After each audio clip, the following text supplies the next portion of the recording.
writing, music, making, whatever you're doing for your personal creative self, I know how it feels when you want to do it so badly, but for whatever reason, you're kind of like dreading it.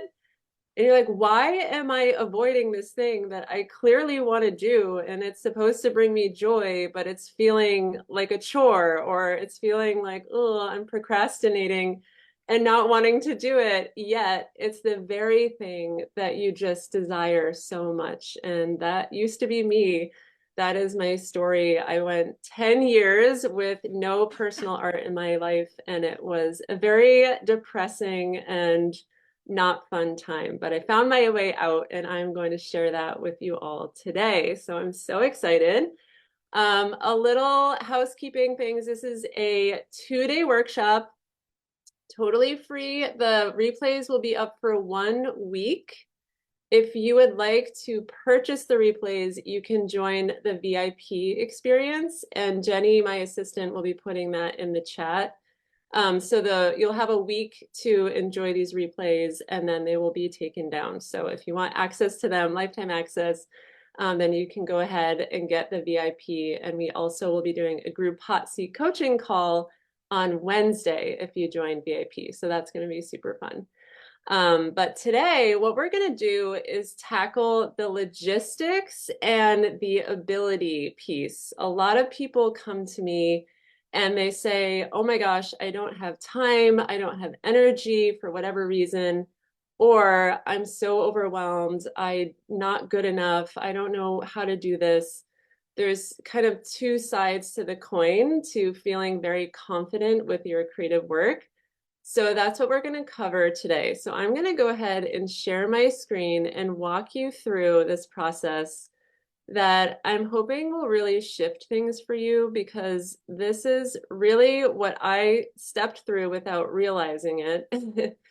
And it was amazing. You know, I came out the other side just tearing through my personal work without a care in the world. So I want that for you all. So here we go. The two major things that people struggle with, I mentioned time and energy. That I'm putting in the bucket of capacity. And then there's ability over on the other side. So let me know in the comments, what are you struggling with? Is it a time and energy thing, or is it kind of like, ooh, I don't know if I can take this on. My skill level isn't where I want it to be.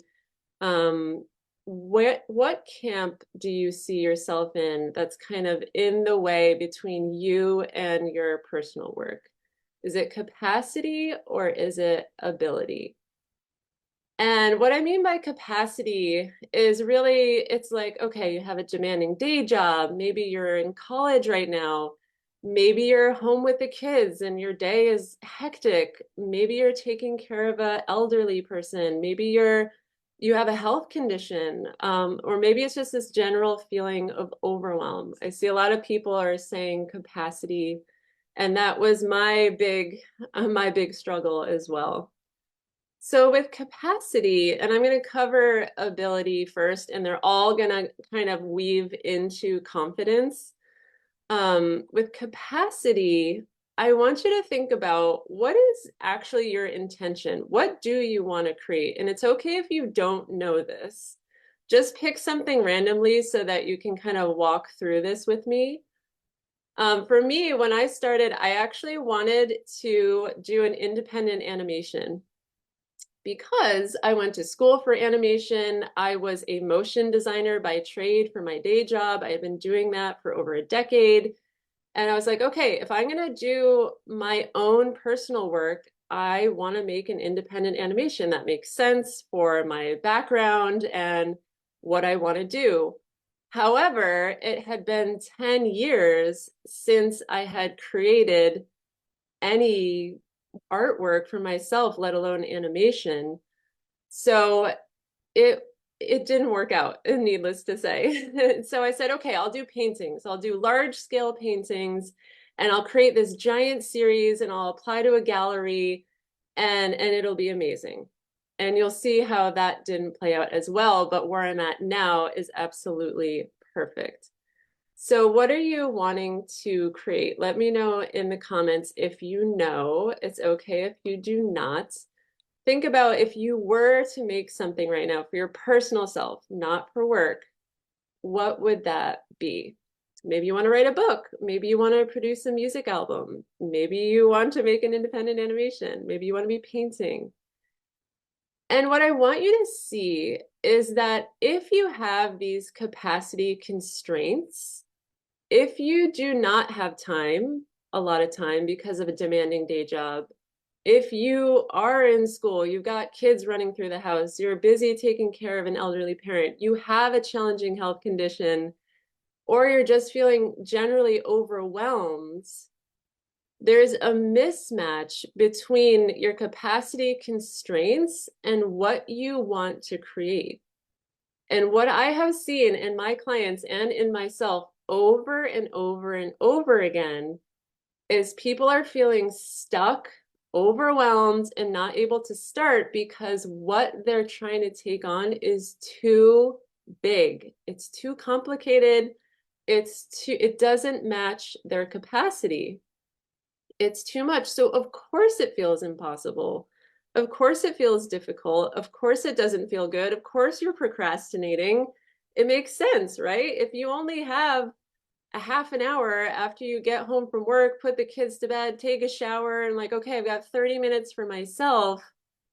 Okay, well, taking on an independent animation might not be the best fit for the allotted time that I have. And I'll see you kind of walking through what I mean by, I'll show you what I mean by this. Amazing. I love that you're all sharing what you want to be doing in here. Paintings, finished screenplays, awesome. Digital artwork, silversmithing. Oh, I love being in a group of creative people. It's just like the best times. Awesome. Okay, so here are the options that I see for people. In the capacity realm, you've got three options. Option number one is you can rescope your intention. What I mean by that is change what you want to make so that it's not so big and hairy, scary, and overwhelming. Option number two is you can keep it hairy, scary, and overwhelming and just chip away at it in short little bits of time. It will take longer. You might get it done if you can overcome the giant hurdle of overwhelm. And option number three is don't change anything. Keep the big, hairy, scary goal. And I'm just gonna say it, it's not gonna get done. I would be very surprised. If you are feeling any resistance because of capacity constraints, I would not recommend number three.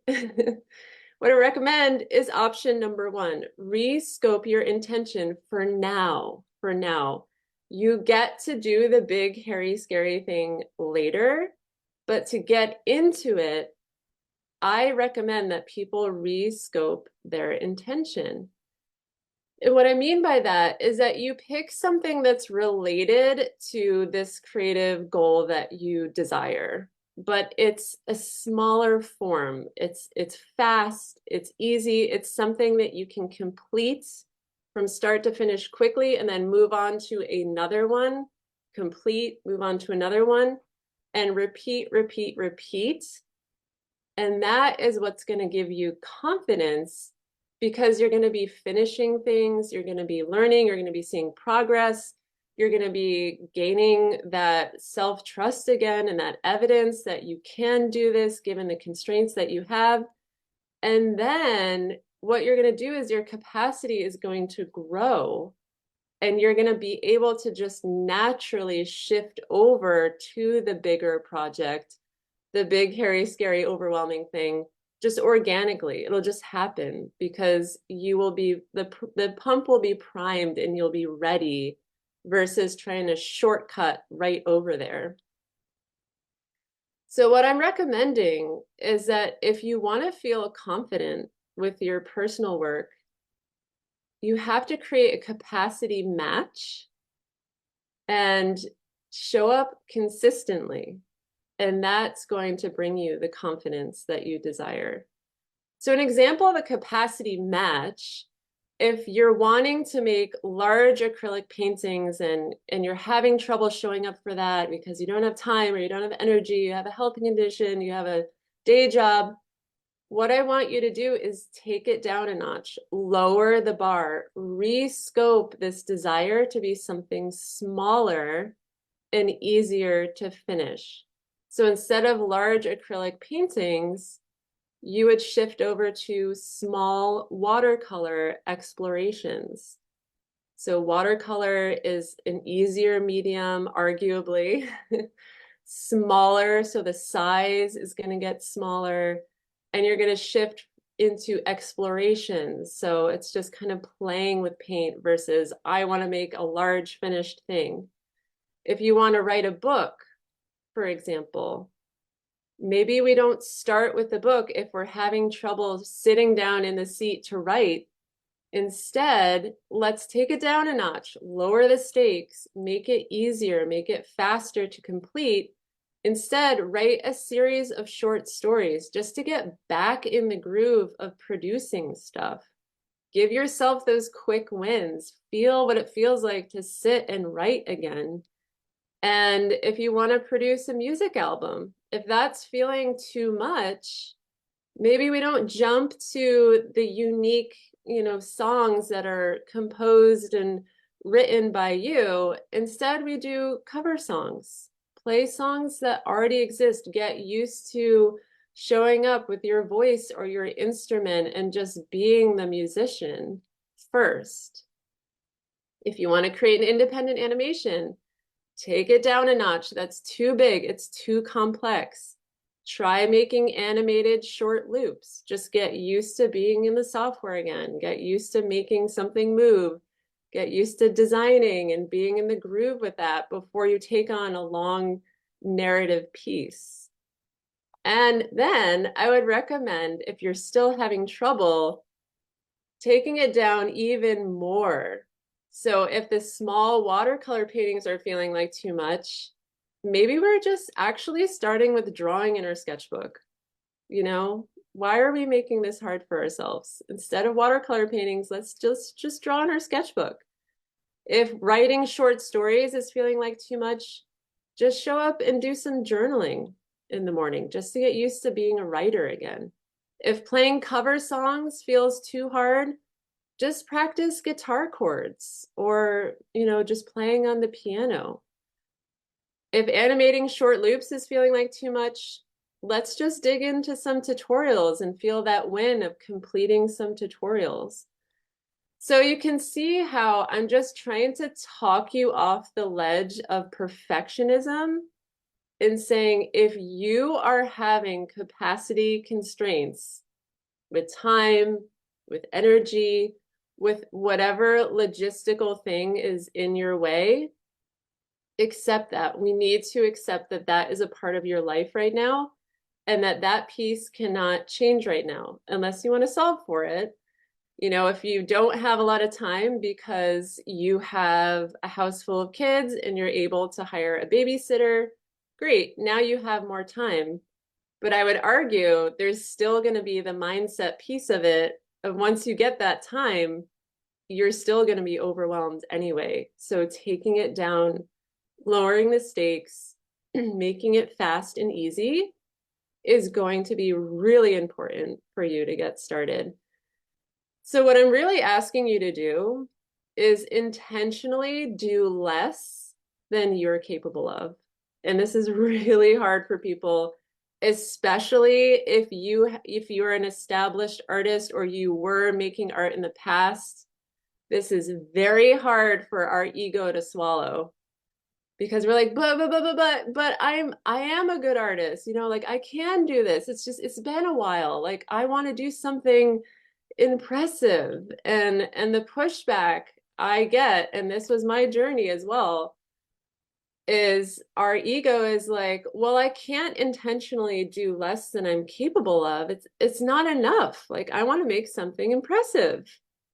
Or our ego will pipe up and say like, oh, if I start that way, this is going to take forever. Like, I want results now.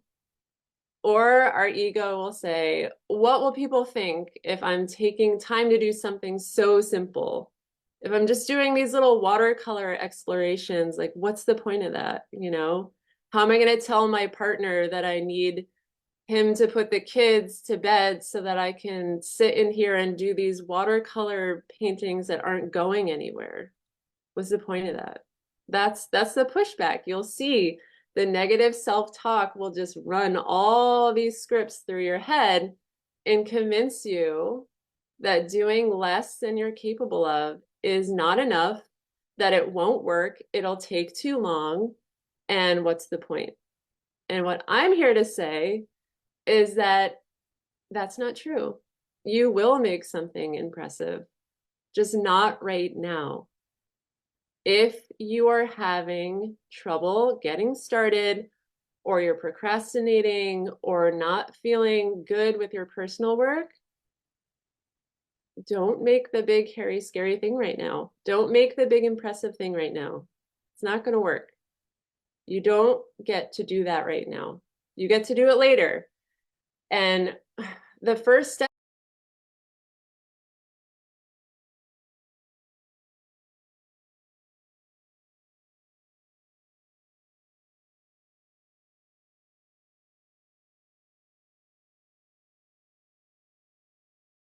really is just removing the drama of consistently showing up for your work. So we're trying to solve the problem of just like getting you in the seat and showing up consistently, because that's what's going to give you the confidence. You need to stack the evidence of all those days working, where you're like, okay, yeah, I can do this given my time constraints. And it is going somewhere because I did that little thing yesterday and it was pretty cool. And like, okay, maybe today wasn't so great, but 3 days ago I did that other thing and that was pretty cool. And that informed this thing. And it just like builds as you stack the days. And then you feel confident. And you know, the pushback for this will take forever. I want results now. My response is like, this is going to be faster than you think. It appears on the surface that this will take forever, but as your consistency builds, your capacity grows and you kind of reach this tipping point. And you know, the pushback for this will take forever. I want results now. My response is like, this is going to be faster than you think. It appears on the surface that this will take forever, but as your consistency builds, your capacity grows and you kind of reach this tipping point where your results compound and then you're moving faster. And this has been my experience and the experience of my clients, is that it's like, okay, I did the like little baby step up onto the runway. I like got used to it and it was slow and it was fumbly, but now I'm on a roll. And suddenly now they're taking on bigger projects and doing more complex things because they stacked that evidence showing up consistently with the smaller form of their creative desire and built that trust, that confidence. And the pushback for what will people think if I'm taking time to do something so simple? Honestly, people will be impressed. They're going to be impressed and inspired that you are doing something for yourself. And also, we don't need to consider other people, do we? But 9 times out of 10, like assume positive intent. Most people will be so inspired, like, wow, that's so cool that you're getting into watercolor painting. Or like, wow, that's awesome that you picked back up the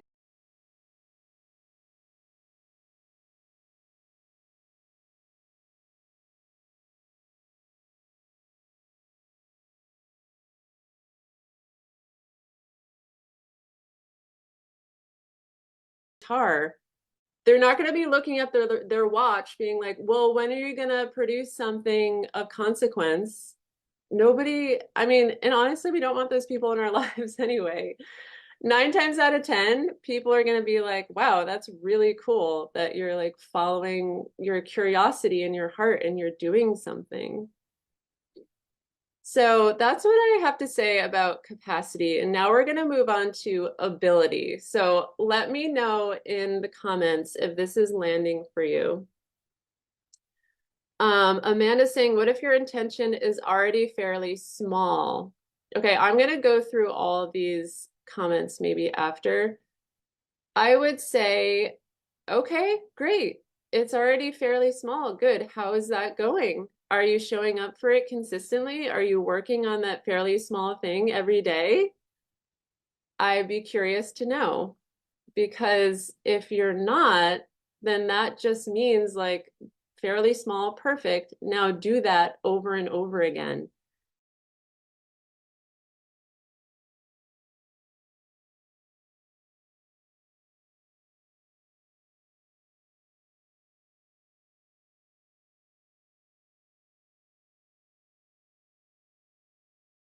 And this is the piece that people miss is they give up. They either jump ship and they're like, this isn't working, or they're project hopping all over the place because they're not seeing results.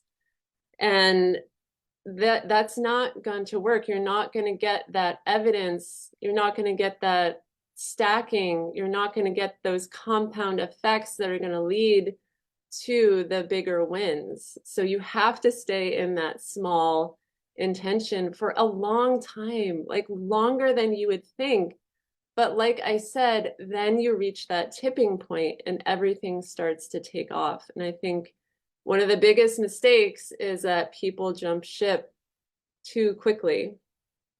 Elena says, I'm in intense ability level up mode and I'm practicing a ton, but get stuck when I hit a wall. Okay.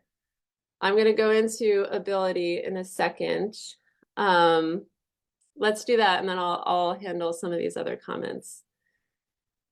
Okay, here's the thing that comes up with ability that I see that I saw in myself and in my clients. I don't have formal training.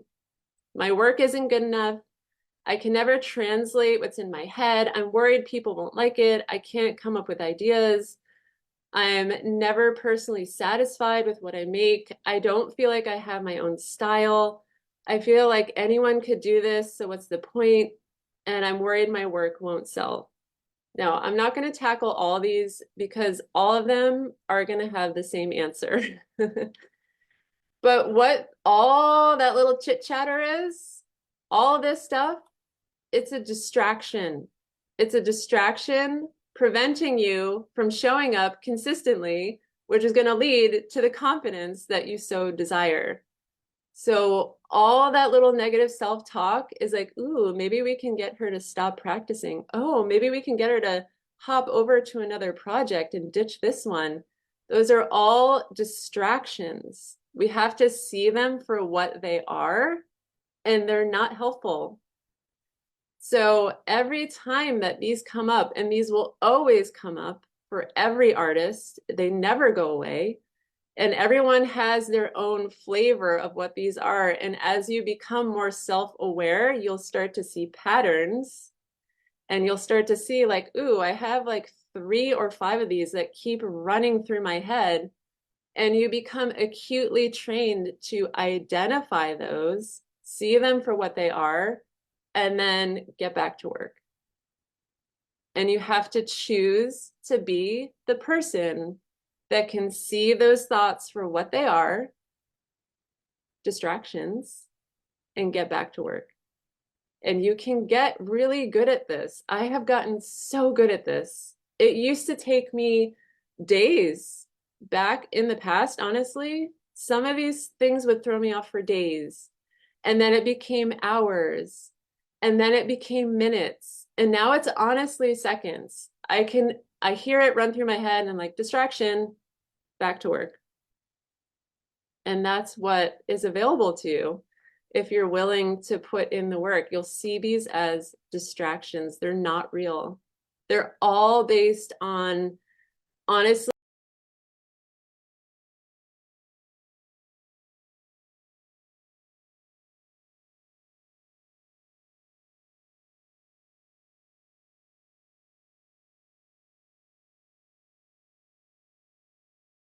a lot of inner child wounding that probably happened in the past, conditioning from parents, friends, teachers, culture.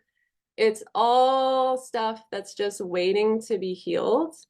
And the way I personally like to heal all this stuff is by doing my art because I'm able to see it for what it is, and it's a distraction. And so for ability, I wanted to show you a couple artists. You know, Frida Kahlo, she is not like formally trained in an academic way. Yes, she had a couple people that were giving her advice, looking at her work. I mean, she was married to a very famous and prolific muralist, Diego Rivera. But her style, when people first saw her work, it was seen as very naive, very raw. It was not the way people painted. And, you know, she showed up to do her work, not for anybody else, not to impress anyone, not to, you know, break into the art scene. She was making her paintings as a way of coping with the pain, the physical pain that she was experiencing from a lifetime of unfortunate events. When she was a child, she got polio, which put her in bed away from all her friends when she was like 6 years old, I think. And she recovered for that, thankfully. But then later, she was in a horrible bus accident that just like completely wrecked her body. And she was in excruciating pain her entire life. And then a bunch of other tragic events happened to her. So her art was a way to cope with the world and herself. And honestly, it did not matter to her how that art came out because that art was not for you. It was not for anyone else. It was a tool for her to get through the day. And that's where we can really learn and say, why am I second guessing my ability? And why am I not just translating my truth into the world? Why am I not just celebrating what can come out of me? Because that's me showing up as my most authentic self. And Emily Dickinson, one of the most famous writers, you know, poets that female writers that we have to look at. She had over 1,800 poems. I think I forget, it was like 8 of them got published in her lifetime.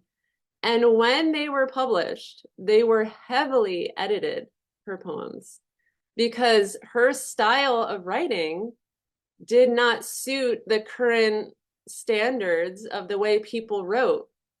Now, did she change her writing to conform to like what would be like better for the day? No.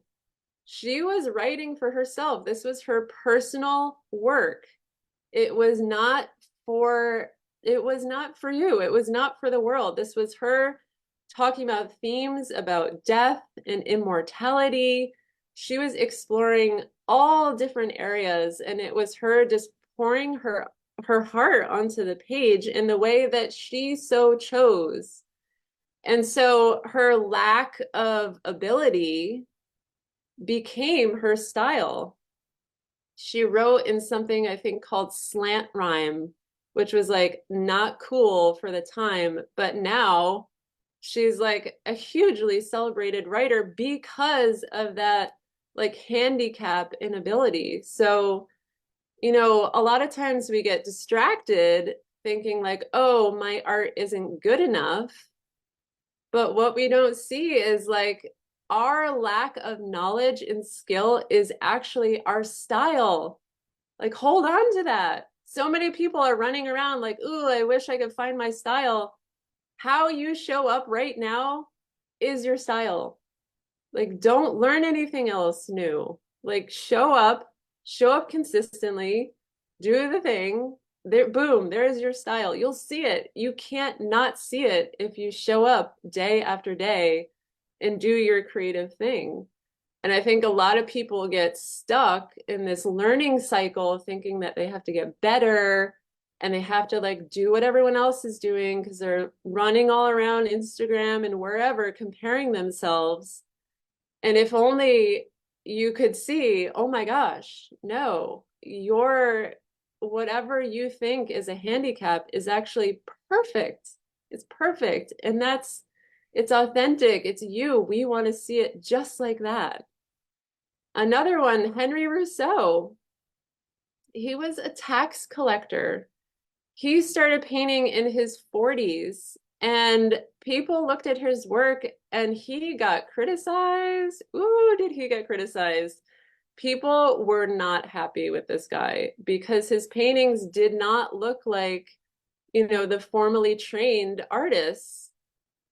And he kept on painting and he made a body of work. It's like, look, this is my painting style, deal with it. Of course, he was trying to get better and evolving as an artist, but if he had listened to all those critics who are like, you don't know how to paint, you shouldn't be here, we would have missed out on a huge body of work that this man brought to the table because he was able to see that negative self-talk either within himself or others for what it was, which is a distraction.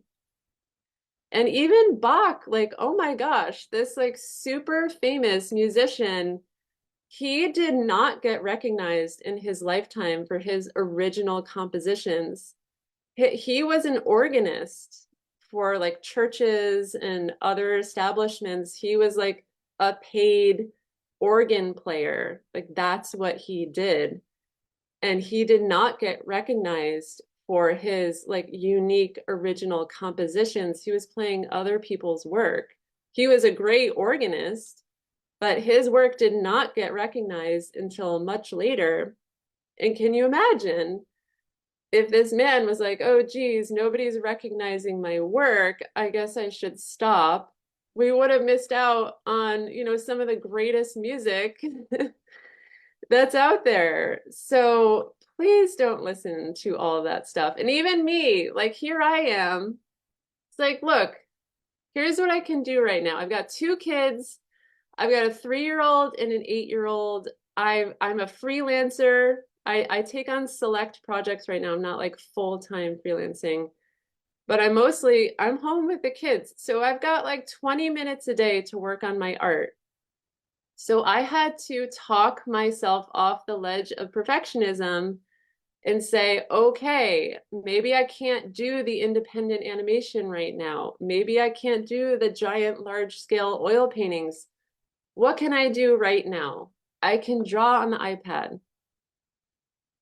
That's what I do. I draw on the iPad and I love it because at least I'm doing something and I'm doing it consistently and it makes me feel so good. And the stacking of the days made me confident with this work and my style presented itself because I showed up day after day. I gave myself rules, and this is all the things I teach in my programs. But I was able to see those distractions for what they were and say, okay, well, I'm going to do what I can do and I'm going to get to work. And now I've created a whole body of work. I sell art prints and card deck. I'm onto my second card deck. So allow yourself to be the artist. And the way to maneuver around these distractions really is to what any other yoga meditation practice asks you to do, which is really to return to the present moment. When you're looking at like, oh, this isn't turning out right. Oh my gosh, I don't like my work. What you're really doing is you are so attached to the outcome. You're like gripping it so tight and you're saying, oh, you better be good. And that is not serving you because you are not in the present moment creating. You're future tripping outside of your art. You've got to get back into the core of what you're creating, which is in the present moment. That's how that true, authentic work is going to come through you. So the way to really move around these distractions is to see them for what they are and then train yourself to return to the present moment. Return, return, return.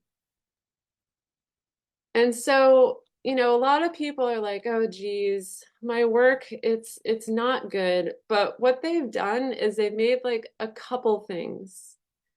And what I'm saying is you're going to make a lot of bad work. Give yourself the opportunity to make as much bad work as you can, because that is the majority of what people make.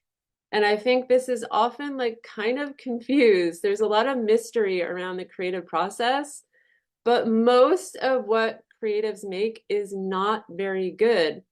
But in the process of making all that bad art, there's some good stuff that pops through. And sometimes it's a complete piece that you like. Sometimes it's just like one little part of it where you saw a glimpse of something that was like, oh, I really like that like little texture on the side of that little glass that I did there. Like, and your brain stores that information in your mental library, and then it will pop up later in another work that you like and maybe be translated in a way that you didn't expect. But you have to give yourself the opportunity to get those little learnings and those little hints and glimmers and have it add up to something. And this is where people cut themselves short because they're like, where's the good work? Where's the good work? Where's the good work? And the good work is not actually the focus here. The focus is showing up consistently and knowing that most of it probably isn't going to be very good. And the way that you show up consistently is that you lower the stakes, you make a goal that makes sense for your capacity constraints, your ability right now, and you do that. You do that over and over and over again. That builds the confidence that allows these good little glimmers and pieces to come through.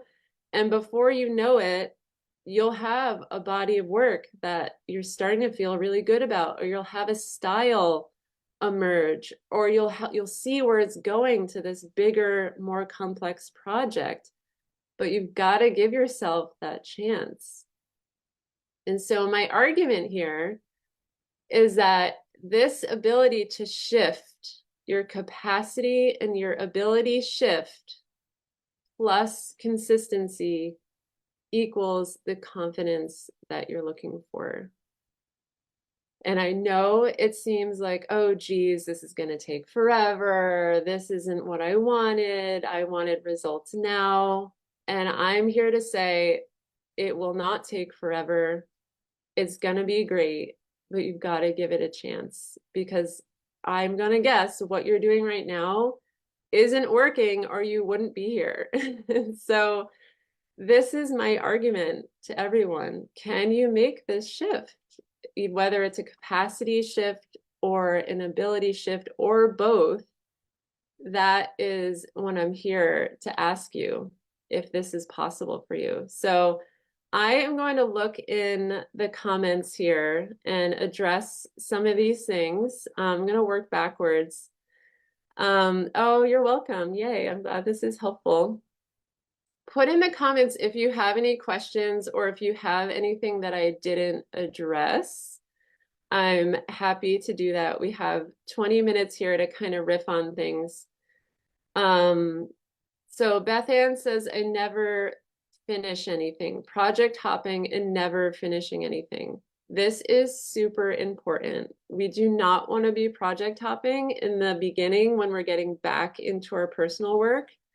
We want to give ourselves a chance to finish things, complete them, even if they're not good, move on to the next one. Finish it, complete it, even if it's not good, move on to the next one. It's very important to have that closure and move on. Even if you're not sure if it's complete, I want you to look at it and make that decision. Just be like, this is done. I'm calling it done, and I'm moving on to the next one. Because what project hopping is going to do, and this is very common, like imagine if you are trying to teach your little daughter how to ride a bike. And you're like, okay, I have an 8-year-old daughter and I still I'm behind the curve on teaching her how to ride a bike. But imagine if I gave her a bike and I'm like, okay, go ahead, I'll teach you how to ride this today. Let's do it. And like she had a couple fumbles and stuff, but she was kind of getting it. And I was like, cool, great job. And then the next day, I was like, oh, actually, instead of riding a bike, let's do skateboarding. And then we did that for a couple hours and like she fell and she got a couple of good rides in. And the next day I was like, actually, let's do a unicycle. Imagine if I kept changing it on her. She'd be like, what is going on? Like, I'm not confident in any of these things because you haven't given me a chance to practice. You haven't given me a chance to get a feel for the bike or the skateboard or whatever. Like I need time in, I need actual hours in to feel confident here. And you keep changing it on me. And that's what's happening with our creative projects if we're constantly hopping around. And I'm not saying you can't work on multiple things at once, but I do recommend having one core project if you're just starting or a creative practice is saying, this is the thing. I might dabble over here, but like this is my main focus. Because you've got to give yourself a chance. Like if you keep switching it around, you can see how would you feel confident in that? Because you're constantly like getting sideswept into something else. Hopefully that makes sense. Let's see. What else? I'm terrible at this myself, but a suggestion of an old drawing teacher was to always have a small drawing pad with you for ideas and sketches when they pop up. Yeah, I love that. I do that myself. What did I not address? Put it in the comments here. I'm an animator, but would love to paint and draw in my spare time. Awesome. A note, I like that note about style. Yeah, finding your style. This is common for a lot of people is that they want to find their style.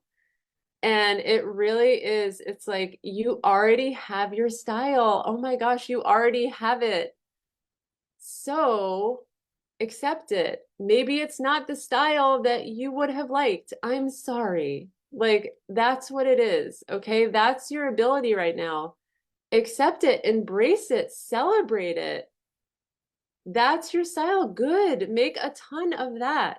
And then slowly you'll progress over time, but let that be your style. Why does it have to be any more than that? You know, who are we trying to impress? And that goes back again to the ego. And you can look at it from like the psychology side or the manifestation side. And, you know, the thought is that there's like the ego and the self, and that they're actually separate. And a lot of this like performance and wanting to like do something you're proud of is actually ignoring the true self and trying to impress the ego of what you think it's supposed to be. And so there's like a mismatch there. There's an incongruence between the true self and the ego. And we're like trying to play over here in the ego, making this work, when really, if we would have spent the time and energy just making what could naturally and easily and quickly come out of us, playing there, making a ton of work there, letting that build into something there, then you'd be off to the races and it would be easy and it would feel good and it wouldn't feel like forcing. So a lot of people are stuck swirling around the ego, trying to impress this other entity that actually is not themselves, either the ego or other people if they're comparing themselves. And my argument is, why don't we just make what comes naturally to us? Like, why isn't that enough? Who are we trying to impress, really? And when people say like, oh, I can never translate what's in my head onto the paper. It's like, guess what? Nobody ever in the history of anywhere has ever been able to do that. That is not a thing. The most successful artists, writers, musicians, I guarantee not a one will be like, yep, that painting came out exactly as I had it thought in my head. Yeah, that's exactly what I imagined. Nobody, nobody does that. It's like you get an inspiration, an image, a thought, a thread. You do your best given the skill level that you have right now to translate that truth out of you. And it's a surprise. Let's see what comes out. Wow, that's a really cool take of what was in my head. Oh, like, cool. Let me try again and see what this comes out now. And I think there's a big misconception that people think of these successful artists that are just somehow magically able to like get a vision and then almost like a printer, just like print it out on the page. And that's not how it works. And we shouldn't expect that of ourselves. And part of the beauty in artwork and of anything is like, isn't that cool to see like what our best attempt is at this like curiosity of our minds and what we can do with that in our personal creative expression. So let me go into the comments here. It's not just about finding your style. I feel I'm still looking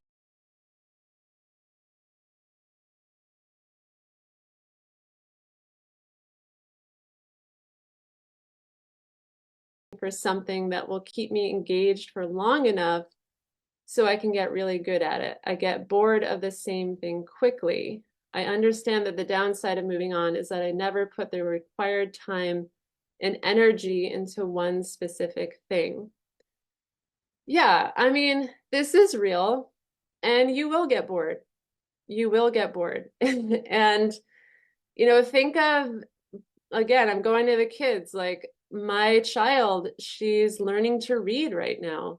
She wants to learn to read, but it doesn't feel good all the time. And she's like kind of squirming in her seat and kicking and screaming, like not really wanting to do it every day.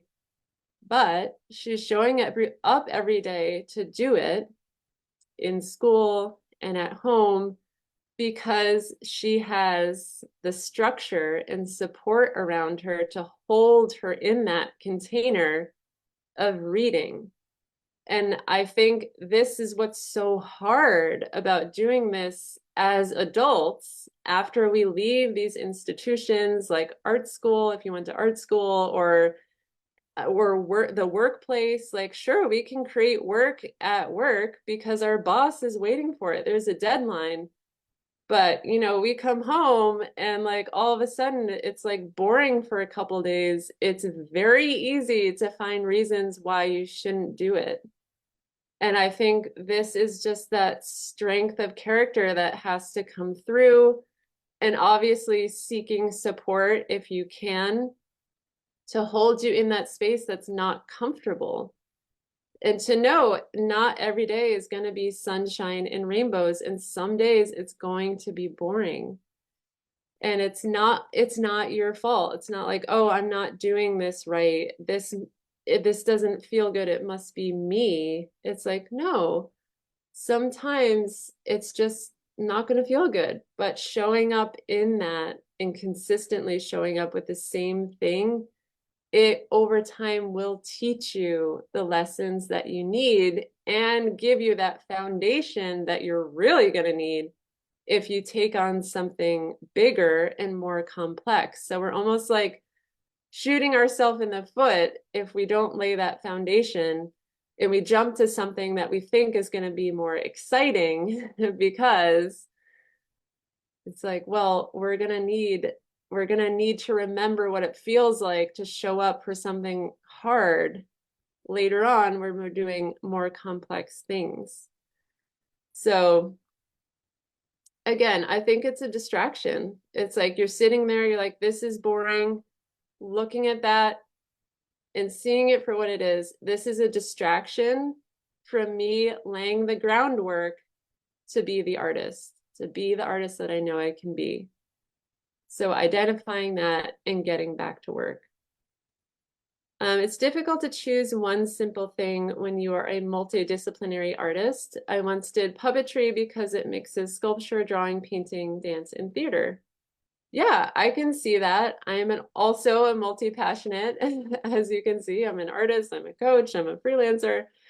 Um, and it is hard when your work requires other people.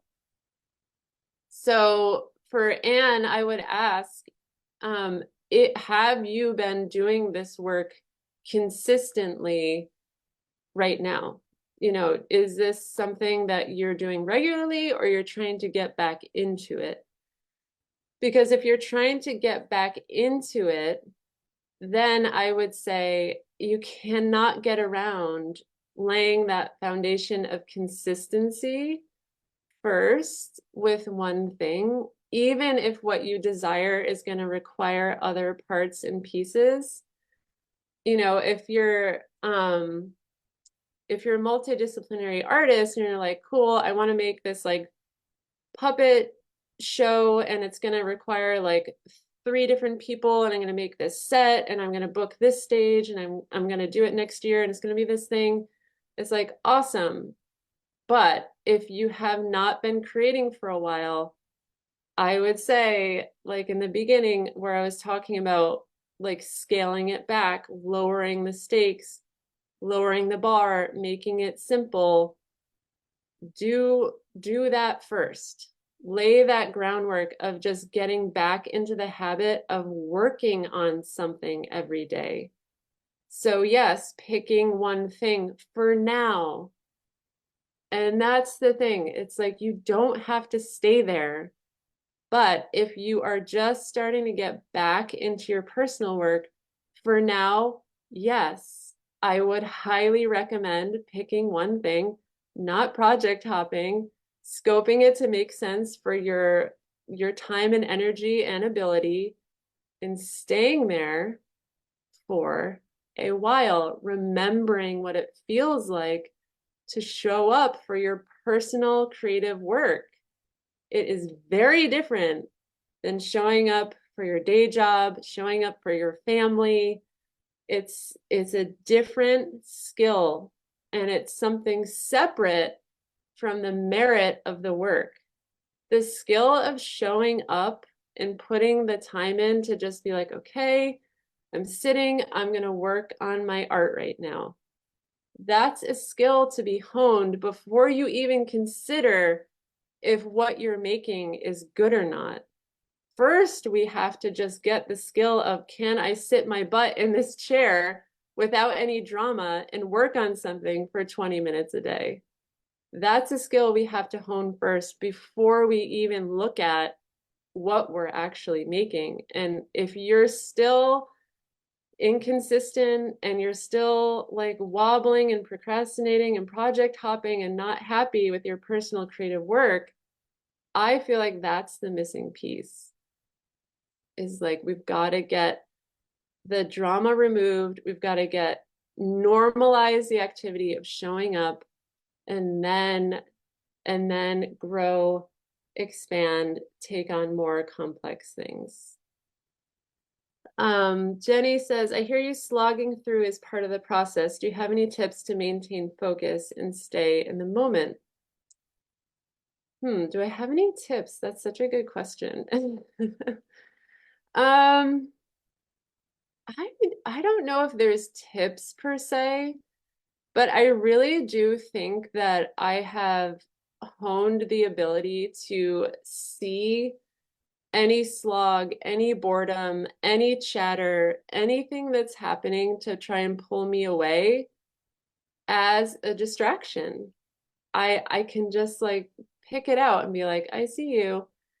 And so getting back to work for me, my session, maybe it's not, you know, if I'm getting bored or is feeling sloggy, maybe I deviate a little bit from what I'm actually doing. So if I'm inking one of my drawings, so like you can see behind me these black and white drawings, if I'm on Procreate inking a drawing and I'm like, ugh, I'm not really like feeling this right now, maybe I'll open up a separate canvas and start like just free flow drawing and just like blah, blah, blah, having fun. I'll put on a podcast, honestly, to like distract myself because that sloggy part, that is where usually it's the execution of the work. And so I ride the wave of like, when I sit down, I'm not necessarily inspired. You know, it's usually like the kids are finally to bed. It's like 8 o'clock. I can't wait to go to bed in like a half an hour because I go to bed so early. And I'm like, oh, okay, I'm finally able to do something for myself. And I pull out my iPad and chip away at whatever I'm working on. And so in those moments, it's more of execution. So I can listen to a podcast or music or something, and that usually helps me feel like, ooh, I'm having a good time. And the way I get my ideas is not in those sit down sessions. The idea part, and we'll talk a little bit about this tomorrow, is really happening like as I move through my day. And like someone else was saying, like keep a sketchbook on you. I'm constantly like jotting down ideas for drawings. And then I pull on those in my execution time, if that makes sense. But honestly, I feel like seeing the slog, the boredom, the chatter for what it is, which is a distraction, is the key. And just being like, okay, well, I'm going to sit here anyway because I want to reinforce that I'm the type of person that shows up for my creative work consistently. I'm just that type of person. That's the type of person I am. Doesn't matter if it's good, doesn't matter if it was fun, doesn't matter if I enjoyed it. I'm the type of person that shows up for my creative work every day. Or most days. I don't show up every day, but you get the point, consistently. And that's the focus. It's like, what type of person do you want to be? And then the shift goes away from the outcome, which is great because we want to get back to the present moment. The shift becomes, wow, let me just celebrate myself for showing up after I had that crazy day and working on my creative work. Like I'm awesome. I'm the best. Like good for me. And letting that be the celebration point versus what did I tangibly, physically actually do in the 3D world? And I think that's where people get stuck is they're like looking at the outcome versus looking at the person. And really being an artist is just a way of life, and celebrating that. That is what's going to keep you in the game. So I just realized we're getting to the end of our time here. Okay, hopefully this was helpful. Let me know in the comments if this helped you at all. And what I'm going to do is put a homework post in our Facebook group. So this is going to be really fun. I'm going to do a giveaway today, or I'm going to announce the winners tomorrow, but I'm going to do a giveaway for both days of these workshops. So day one, your homework is going to be posted in our Facebook group. You'll see a homework graphic and post there. All you have to do is answer the question in that post, and you'll be automatically entered into a giveaway that I'm going to announce tomorrow. And I'm going to pick 2 winners. So one winner is going to win my affirmation deck. So this is a card deck that I made from all those drawings that I made, and I'll share my story later. But it's a card deck that I made that's all about overcoming self-doubt and resistance. So it's perfect for this workshop. So one winner will be picked at random for the card deck, and one winner will be picked for a one-on-one coaching session with me. So we'll get an hour one-on-one together where we can really work through your specific challenges. So that'll be really fun. So everyone that comments in the homework post that will be posted shortly after this session will be automatically entered into the giveaway. And then tomorrow, we're going to kind of get into like the content of what you're making because a lot of people struggle with like ideas. I can't come up with ideas or motivation or inspiration. So that's what we're going to cover tomorrow. And there will be another homework for you tomorrow. So I hope that was helpful. Yay, so glad you all enjoyed it. Amazing. Thank you for being here. This is so fun. I really look forward to these workshops because in the world, there's not a lot of spaces after you leave college where you can get together with other creatives and really like talk about this stuff and talk about why it's hard and the process. And there's lots of courses you can take to get your skill level up, but like what about like why it's hard because you have a day job or you've got kids or you've got a health condition? Like that's what I want to stand for. That's what I want to help people with.